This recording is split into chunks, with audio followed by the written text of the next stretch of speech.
4-5 দিন হয়ে গেল নিরামিষ খেয়ে খেয়ে পেটে চড়া পড়ে গেছে, আর এদিকে একটা মাজালাও যায় না গ্রাম দিয়ে। সেই মাছগুলি বিক্রি করতে পারলে 1000 টাকা তো অবশ্যই হয়ে যাবে। দেখি কখন বিক্রি হয়। মাছ নেবে, মাছ বলো, টাটকা মাছ। ওই মাজালা, এদিকে আয়। হ্যাঁ দিদি, এক্ষুনি আসছি।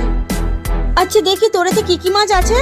দিদি এখানে বড় বড় ছাটি আছে, কিছু চুনে চুনে মাছ আছে, সব মিলে 1000 টাকা হয়ে যাবে। হ্যাঁ 1000 টাকা বললে হবে? এখানে যে 1000 টাকার মাছ আছে কিনা সেটা তো আমাকে দেখে নিতে হবে। শোন, তোর মাছের গ্লেস কমে গেছে, আমি 1000 টাকা দিতে পারবো না, খুব জোর হলে 500 টাকাই দিতে পারি। এখন তুই ভেবে দেখ, মাছটা আমাকে দিবি না ঘরে ফেরত নিয়ে যাবি? আর মাছটা দিয়ে খুব দুর্গন্ধ বার হচ্ছে। আর তাছাড়া খুব জোর হলে এখানে গোনা 10 পিস মাছ আছে, আমি এতে 1000 টাকা দিতে পারবো না। দিদি এখানে তো 15 পিস মাছ আছে, তুমি তো একটা মাছ ওখানে লুকিয়ে দেখাচ্ছ কম টাকা দেবে বলে। আসলে কি বলতো, আমি বাচ্চা বলে তুমি আমাকে ঠকিয়ে নিতে চাইছো, কিন্তু ওই যে ছোট থেকে মানুষ চুরি আমি ব্যবসাটা করে খাই,